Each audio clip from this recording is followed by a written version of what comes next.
Paano buksan ang e-bike na e-boss? So, yan. Enroll muna. Okay. Balik.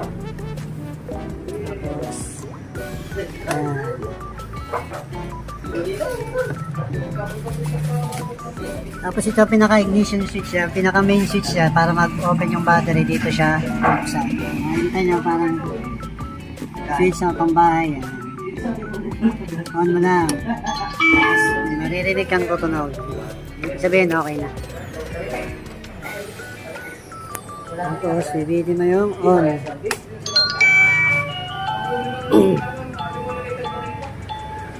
So, may hazard. Ito yung signal light mo.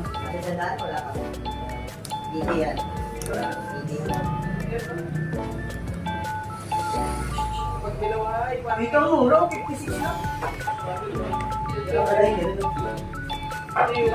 So, para pag naka-letter T part, hindi siya activate.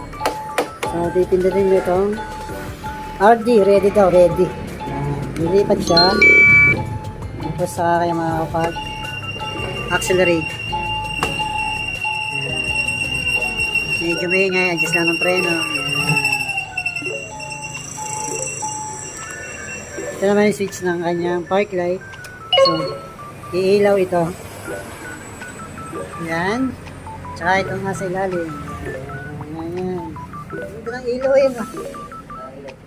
Tapos pag binuhay mo yung headlight. Headlight.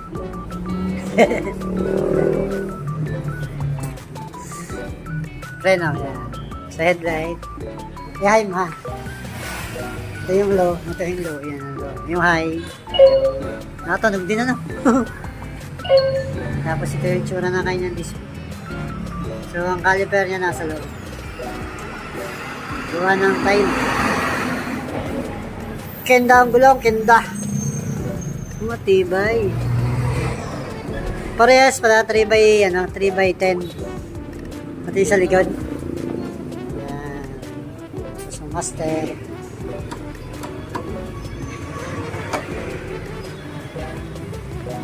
Sa angkasan.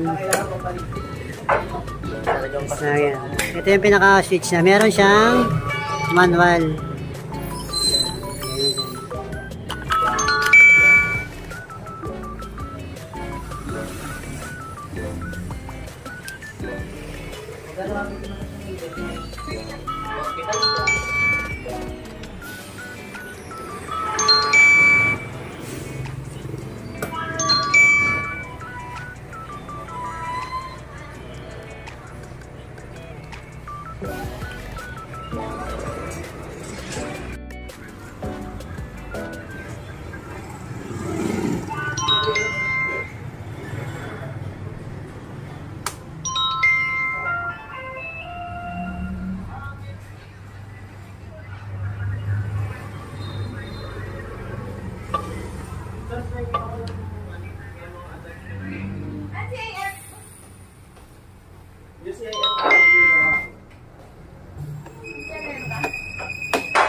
Tapos pag gagarahin nyo, pipindutin nyo ito. Dapat nakapark. Para kahit gano'n nyo siya, hindi siya abante. Tapos yung mode sa 1. Tapos ito yung lagay ng hook. Ito yung charging port niya. Dito siya nagcha-charge. Tapos ito yung charger. Kapit natin yung extension. Nasa-charge natin to. Pahaw ka ng kahontoy. Game!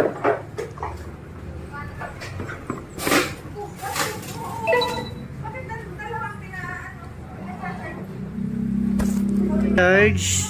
Saksak nyo muna. Nandito lang naman yung charging niya. O, yung butas, tapat nyo dun sa kabila. Yung butas nito, dito.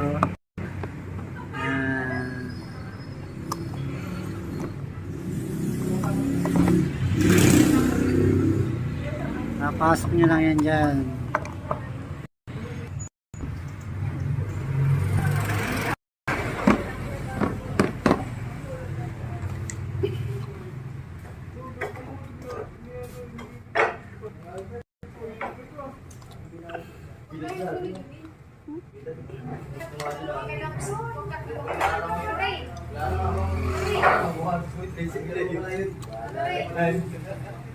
Ilaw ng green.